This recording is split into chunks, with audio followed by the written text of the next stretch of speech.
he's not happy about it. Yeah, they didn't give me the search warrant. I authorized it before. And then when they said the search... We don't have to have the search warrant in hand.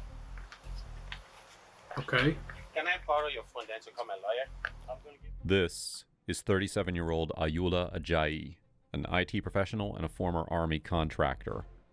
Police don't know it yet, but they're standing at the exact location where a missing girl was murdered just days earlier. 23-year-old Mackenzie Lewick had said goodbye to her family and had boarded a flight back to college. But after landing, she would vanish without a trace. Yeah, I'd like to get, if possible, have a wellness check done on my daughter. She flew in from California Sunday night. She got in about 1, and it was the last time I've heard from her, and I've been trying to get a hold of her all week. And her phone just tends to go to voicemail.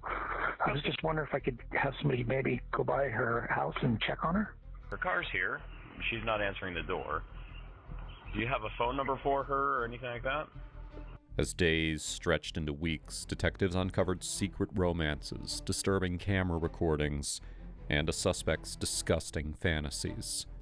Tragically, Mackenzie's murder would ultimately be tied to her own most closely guarded secrets. It began on June 20th, 2019, when a worried father called the Salt Lake City Police Department from his home in California after he had not heard from his daughter in days. Yeah, I'd like to get, if possible, have a wellness check done on my daughter. She flew in from California Sunday night. She got in about 1, and it was the last time I've heard from her, and I've been trying to get a hold of her all week. And her phone just tends to go to voicemail. I was just wondering if I could have somebody maybe go by her house and check on her. Okay, what is your daughter's name? Mackenzie.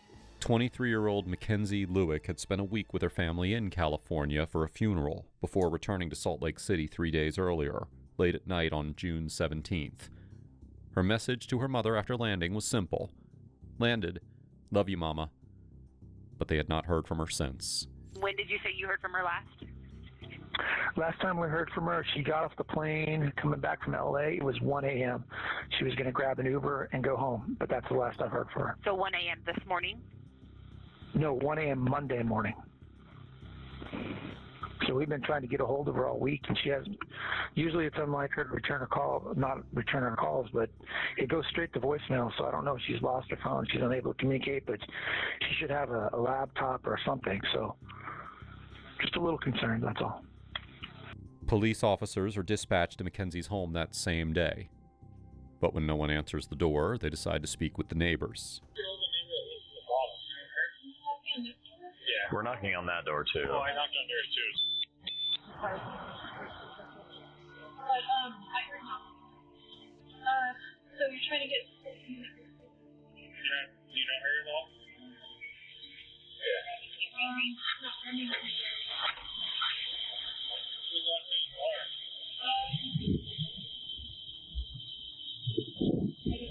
Live on the premises, or how we can get a hold of him to maybe get a key or something like that if we need it. The key? Yes, the key to the apartment, so that we might be able to go in there just in case she is in there injured or something like that. Like right now? Yes. Do you know your landlord's telephone number? Okay, because Oh shit! if you have their phone number, then I can call them just in case we do need that.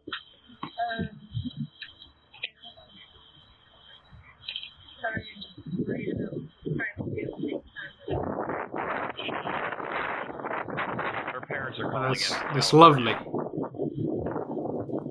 Lovely wind.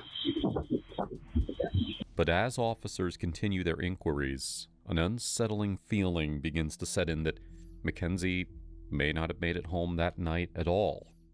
And they contact her father for any leads. Hi, Greg. This is Officer Ewan with the Salt Lake Police Department. Ewan, yes. Great. Hey, I'm out here at her apartment, and her car's here. She's not answering the door.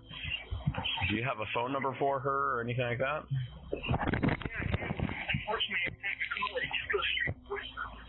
Okay. Okay. That just means that it's been shut off. Does she have is it an iPhone or something that you can do a Find My iPhone?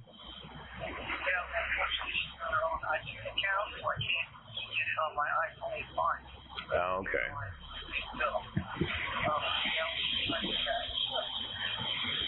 Right. Yeah, and neither one of them are answering the door either. But I'm just wondering, like, if because we're talking with a neighbor. Yeah, we're talking with a neighbor that said that it's really difficult to hear from the front door. But yeah, nobody's answering the front door. Her car is here.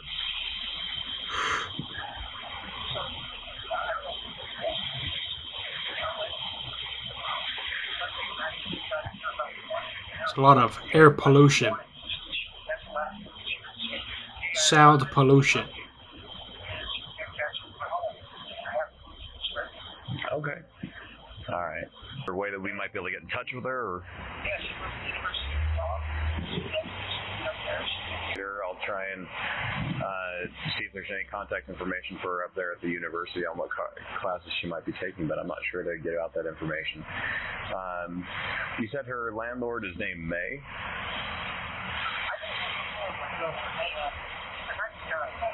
This is WComs, by the way. WComs. Okay, well, we'll try and get in touch. All right, perfect. Well, if we find out anything, I'll give you a call, okay? Got it, bro. Yep, no problem. Got it. Clear. Clear understanding. Last he heard was she texted him saying, "Hey, I've landed in Salt Lake." This was Sunday night, early Monday morning. I landed in Salt Lake. I'm going to get an Uber home. And that's the last we heard. Yeah.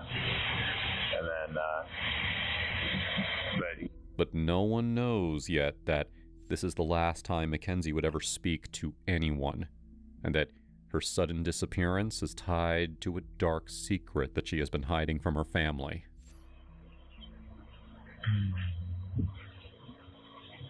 Well, this is a weird one.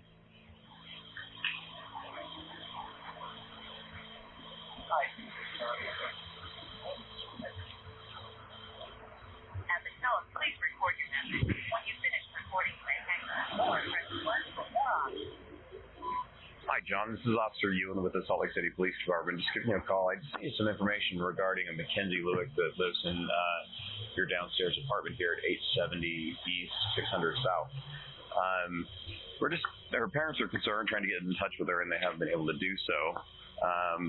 We were wondering if you had any contact information for her roommates on their rental agreements or anything like that. That way we can see if they've made contact with her. Also, we were looking at if you were local and you could come over and allow us inside the apartment just to make sure that she is not inside injured or incapacitated to the point that she can't answer the door. Anyways, give us a call back. The Salt Lake City Police Department's non-emergency number is area code 801-799-3000. Again, that number is area code 801-799-3000. Thanks a lot. Hey. There'll be voicemail. If Utah's going to give us any information, like we could probably call up there and see if she's supposed to be in a class. Yeah, she's enrolled. They could go check her classes to see if she's there, but this is her car. You know? That's pretty far. Unless she goes with her roommates.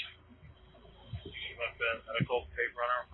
She has her name, date of birth on it. Yeah, I like that. I don't know.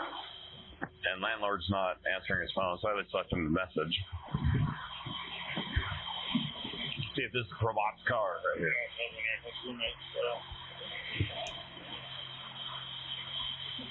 To X-ray Bravo. So I don't know. I think we're stuffed for a minute. So is that window open? Does that go to the basement? Yeah, the blinds are up. Cat on the couch right there. Cat's like, who the fuck?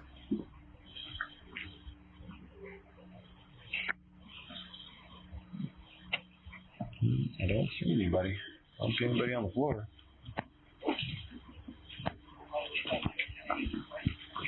Alright, I'm going off. Officials eventually hear back from the landlord, but he says he has no information on Mackenzie's whereabouts. To find out where Mackenzie may have been, investigators visit the University of Utah and also speak with her parents. They learn that she was just 2 semesters away from earning her degree. Hey. Living with 2 roommates, her life appeared typical for a college student. But after returning to Utah following her grandmother's funeral, her communication dropped off. Neither her friends nor her family knew where she was, raising serious concerns for her safety. But it was what her mother, Diane, had noticed the morning that she woke up to reply to Mackenzie's message of landing in Utah that left her deeply anxious. Mackenzie's phone was no longer on the iMessage app. Mackenzie's parents share that despite calling her multiple times, their calls went straight to voicemail, leading them to seek help from authorities on June 20th. Her friends say that she also failed to submit an exam assignment that day, despite having attended classes all week. As another day passes with no updates or leads on her whereabouts, investigators decide to review airport surveillance footage to track her movements after landing. The footage shows Mackenzie arriving and getting into a cab, likely heading home.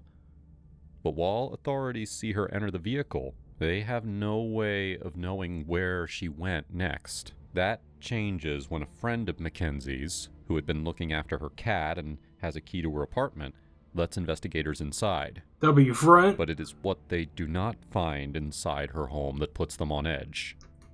Inside the apartment, something feels off almost immediately. The suitcase that Mackenzie had traveled with is nowhere to be found, and her car has not moved since officers first came by. There are no signs of forced entry, no struggle, nothing that suggests what went wrong. But to the officers, one thing is becoming clear. She never made it home. And as the investigation begins to unfold, they're about to realize that this is not even the worst part yet.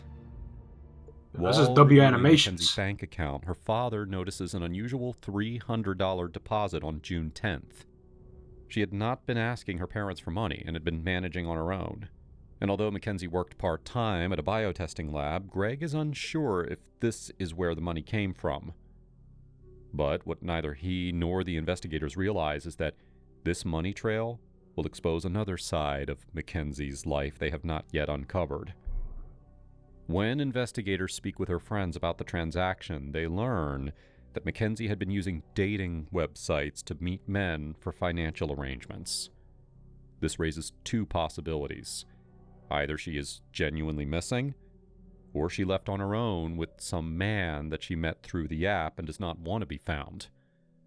Detectives now have to consider whether one of these men is connected to her disappearance, and the only way forward is to retrace her last known steps, starting at the airport. They track down the Lyft ride that she took that night, and they make a chilling discovery. Mackenzie had been dropped off at Hatch Park, about 19 minutes away, at around 3 a.m. It is now clear that Mackenzie never intended to go home.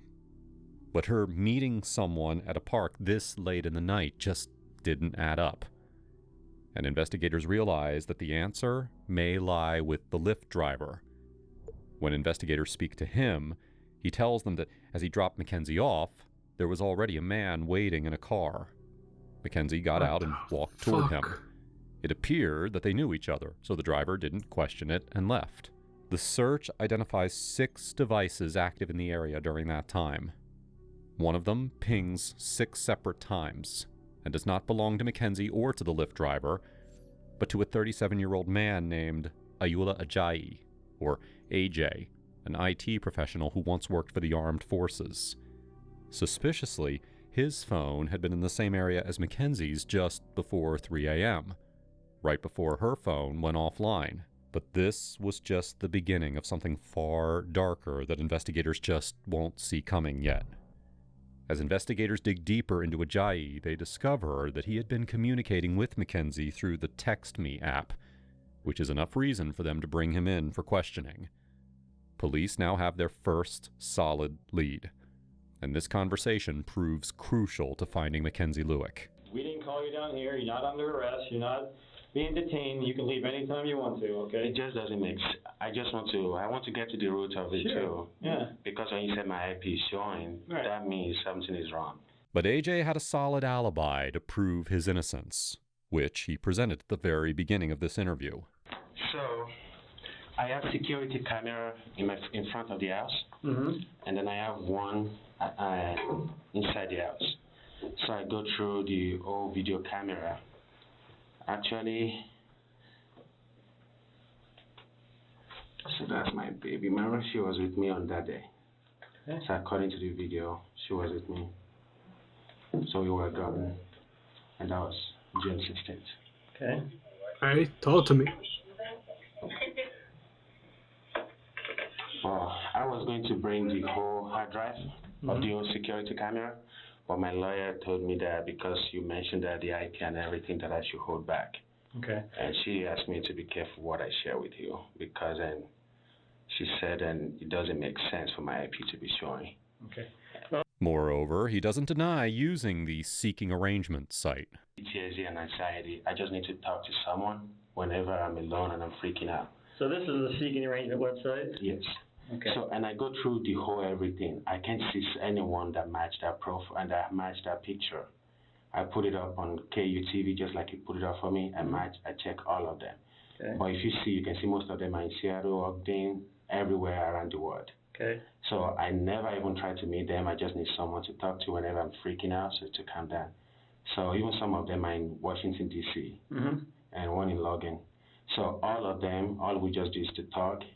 And if I met her from there, I'm positive that I probably don't want to meet her, because all this is not revealed to my baby mama, and I don't want her to know about it. So I never meet any of them.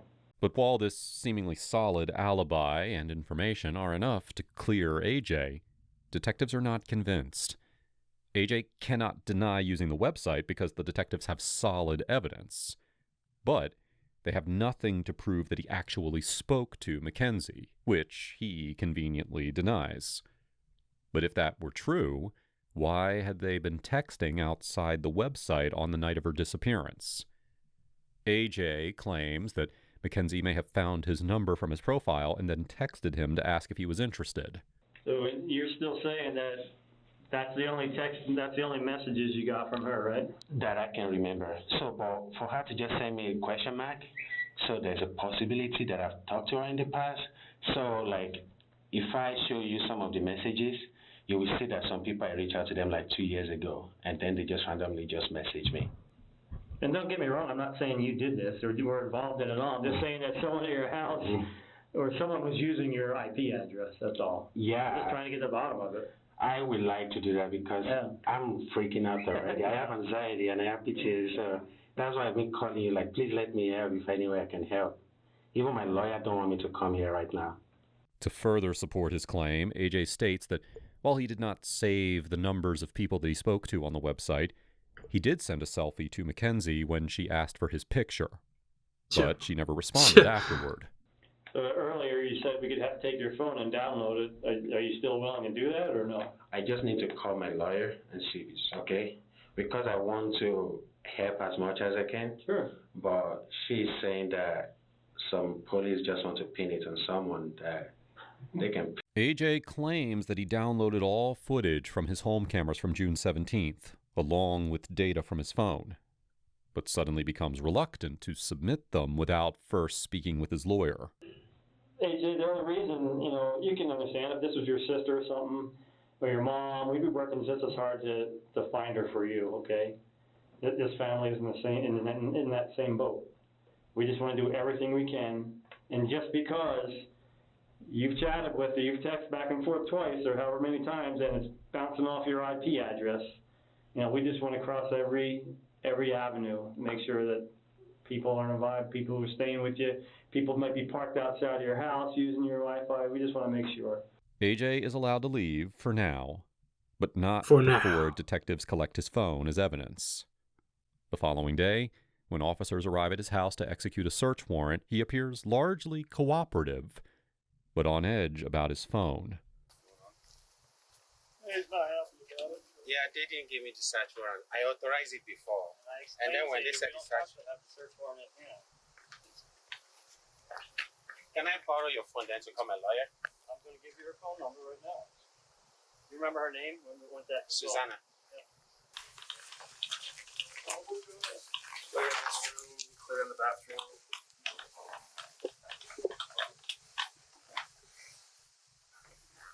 You got a fuck ton of shoes.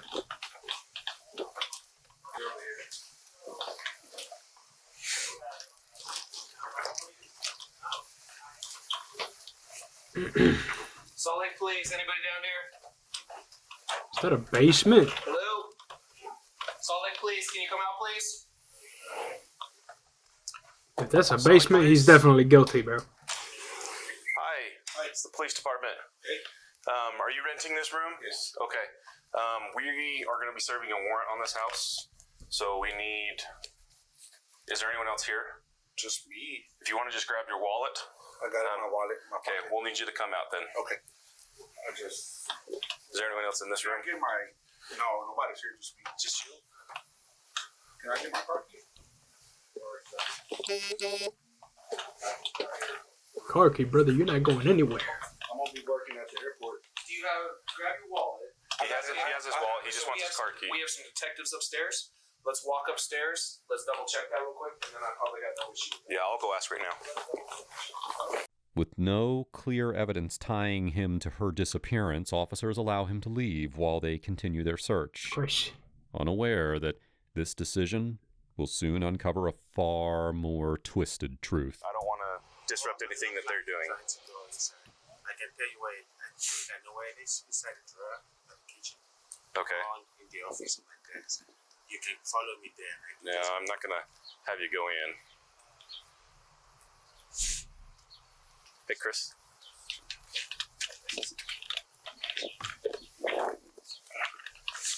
Yeah, he wants to get his wallet and potentially leave, so I want to... Get your wallet. Yeah, but he's asking for one of us to go. So I'm going to talk to the lead detective. I'm going to probably say yes too, but I want to clarify.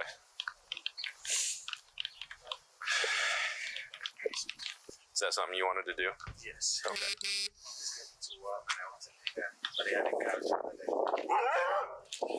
All right. You can just leave it there.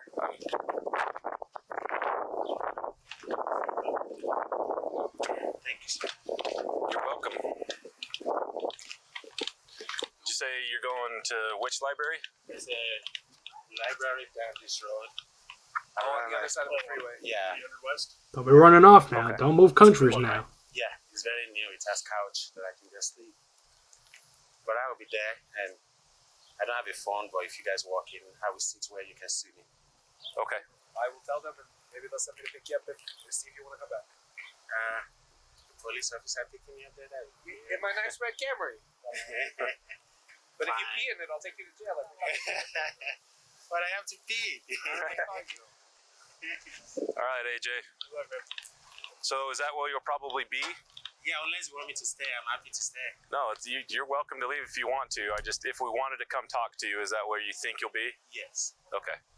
But unbeknownst to these officers, AJ never goes to the library. Undercover officers following him watch as he instead drives to a Smith's grocery store, walks into the bank inside, and purchases something that will have serious implications later: a pay-as-you-go cell phone. But as careful as AJ may have been, he does not know that officers will find damning enough towering evidence against him. Inside the house, officers find... Nah. The way that he said that's Christ. Find multiple knives, a hammer, and a gun. Damning In his evidence. car, they find dirt and debris consistent with a remote area. The home also contains several electronic devices, including a router and a Wi-Fi mesh system. They also find clothes and shower curtains stained with blood. Just hours later, they return to detain him. What's going on, man? Detectives are ready to talk to you about everything that's going on real fast, so if you want to come, I'll give you right back to the house real quick. So there's Fox News over there. I know, I'm going to drive you back in my car. It's a camera, so But we'll stay away from the news. Yeah, we're not gonna go by the news. But I don't want my face on the news. I will do that so it does. Okay, so stand up real quick. We're just gonna. Oh, are you arresting me or something? No. Stand up. Then why you're gonna be detained for a little bit? You're being detained, but just for a second, okay? I gotta put you in handcuffs just while we're driving. Per policy, we're just gonna go talk to detectives for a little bit. Because you need to talk to detectives, and I need to transport you back. So my policy says every time someone's in my car, they will wear handcuffs. So that's why they're. Oh, there's a news about They can come right back. So we're probably not going to take. We'll take you to another spot, so you're not by the news. Okay. We should talk How about did the news find out? Yeah, right. We were wondering the same thing. I just want to make sure there's no weapons. So some money. I'm just gonna leave that right there for you. The news is on that.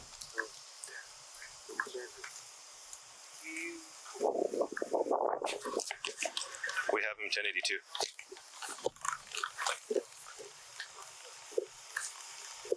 But the most disturbing piece of evidence does not come from technology. It comes from AJ's backyard, where officers find a freshly dug patch of land. But officers soon realize that they have not uncovered the worst part yet. The smell of gas was outrageous.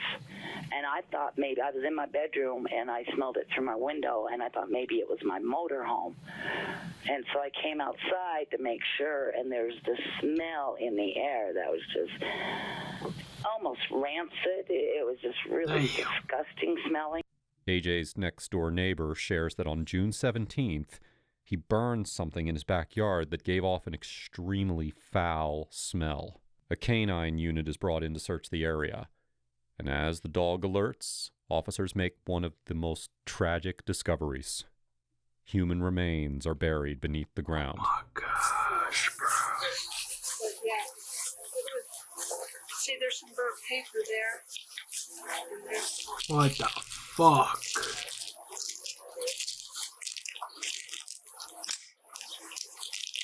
Oh, hell no. What the fuck is that? Highway 64 And then here's some more. Well, that's Highway 234, 1102. But does that look like a bone or? No, just like a bone. Huh? Definitely burned. Yeah. Oh, that's so nasty, bro. So like, it's a burned jean or right here. Jeans? Okay. I have no idea what this is. They had this to you? Yeah. She said it was in her yard right here.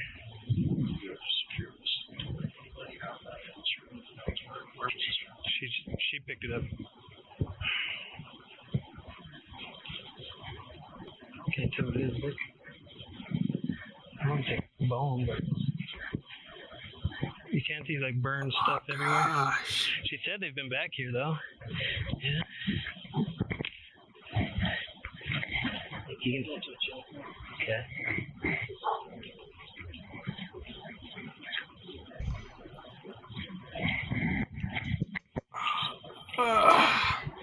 Okay. That cloth looks like some jeans or something.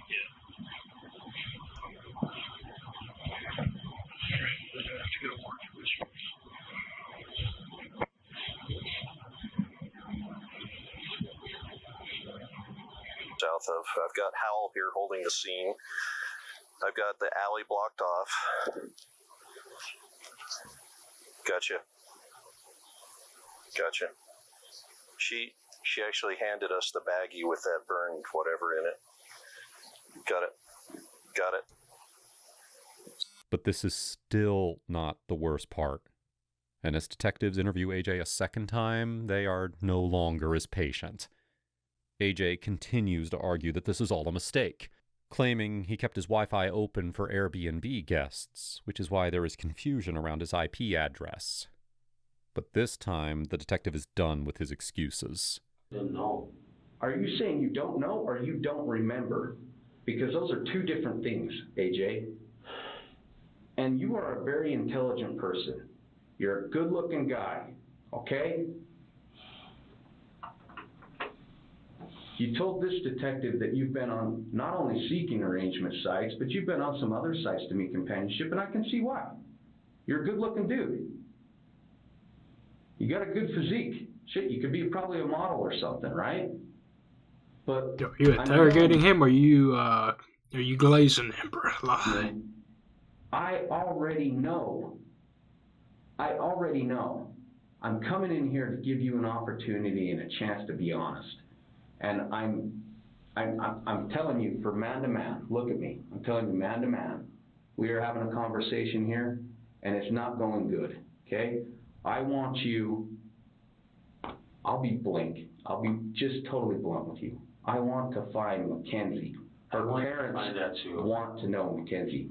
I know already that your conversations and your phone's met up there. I want you to explain that. If it's raps, bro. I don't want to find her, I will be getting you the record that I'm requesting for. I've already got the records, AJ. I'm already ahead of you. I'm not worried about the records you can get for me. I've already got them. This is your opportunity. I don't believe this. I do not believe that you meant for this to go wrong, but I do believe that something did. I just want you to be honest. One thing I will tell you, I don't believe in coincidence. So when you saw that happen, I don't believe in coincidence. You know what? I'll agree with you. You already told me that you didn't remember and that it's a possibility. I'm telling you, it's a thing that happened. What kind of car do you drive? I drive Kia Optima. Yeah, you do. There's the other part. It's your car. Okay? I'm telling you, we have had a week and a half now to prepare. And we have been very busy because I care about Mackenzie. And I want her. I think you did care about her. I agree. And I know that there's more for you to tell me, and you're holding back, and I don't understand why. Following the interview, police release AJ for now while they wait for a forensic match, still unaware that letting him go will prove to be a critical mistake. Despite the evidence against him, AJ maintains that he never met Mackenzie in person and does not know her. He does admit to starting a fire in his backyard on June 17th, but says he put it out after a neighbor complained. He claims that he was only burning personal items and clothes, and that the dirt and debris in his car came from recent yard work. He even adds that he regularly cooks goat meat over an open fire, suggesting the smell and remains could be explained by that. But what he does not know is that the remains have already been sent in for forensic testing. The results point to something far more disturbing. This might not be a goat. Investigators confirm the presence of human remains when they find a bone fragment, charred muscle tissue, and part of a scalp with hair. Detectives now begin to see the fire for what it may have been. I hate that shit, bro. That's just nasty, but an bro. attempt to destroy evidence. Moreover, AJ's car smells strongly of gasoline. Oh, hell and officers recover a gas can similar to the one that he was seen purchasing on June 17th. Before Mackenzie went missing, AJ had approached his contractor with an unusual request. Days later, in a heartbreaking confirmation, forensics identify the remains as Mackenzie's. By now, AJ has begun staying at a friend's house. But as officers move in to arrest him, they realize he will not come out, forcing a SWAT team to surround the home. Damn. You guys, I don't know what you guys are doing anymore. Will you just come down and talk to me face to face? I don't like talking over the phone. I just told you that my lawyer advised me that you're still asking me to calm down. You said you couldn't get a hold of her. Yeah, but she advised me against that yesterday. I know, but she doesn't. When a lawyer pertains is when you're in custody. You're not in custody. We'd be downstairs at the apartment talking. That's when a lawyer applies. I'm going through my phone before the warrant was approved. He did not. I told you he was tapping the screen to keep it alive. No. Remember, that's why we had to get the pin from you? No. We already get it. We already get it investigated. We already go through it. It was going through. It was swiping left and right. No. We saw it. No. You just go through. Will you send that to me then? Will you send that to me? Then we can talk about that. Yes. And I will also show you another video from the security camera of your guys going through it before the one. Bro, these subtitles are confusing me, bro. That's not matching what they're saying. Right. So I will send all this to you, and then you can talk to me. I try to be. But despite knowing that AJ is responsible for Mackenzie's death, officials still do not know why he did it. And they still need to find her body. The answer to that comes from AJ's phone, which places him at Logan Canyon on June 25th, over an hour from Salt Lake City, and remote enough to suggest that he may have disposed of her remains there. On July 3rd, 15 days after Mackenzie was first reported missing, authorities searched the area and made the discovery that they had feared. Mackenzie's body was found in a shallow grave, her hands bound with a zip tie, her body partially burned, and she had suffered blunt force trauma to the head. But the disturbing discoveries do not end there. Authorities also recovered her student ID and burned pieces of her clothing from the Jordan River, where AJ had discarded them. But despite continued questioning, AJ never tells investigators why he killed her. But one detail becomes clear. This murder is premeditated. AJ had turned off his home surveillance cameras the night he brought Mackenzie home, and again on the days that he moved and disposed of her body. This leads investigators to believe that after picking Mackenzie up from the park, AJ brought her to his home, restrained her, and struck her in the head. According to the autopsy, that blow is what ultimately killed her. Finally, on July 10th, nearly a month after the case began, AJ was formally charged with aggravated murder, aggravated kidnapping, obstructing justice, and desecration of a human body. Prosecutors later concluded that this was a murder for murder's sake, that AJ killed simply to experience what it felt like. If you found this case interesting, you need to check out my video on the evil father turned killer. Oh, hell no. Fuck all that, bro. Yo, put that motherfucker away for life, bro. Pack his ass up, bro. Golly.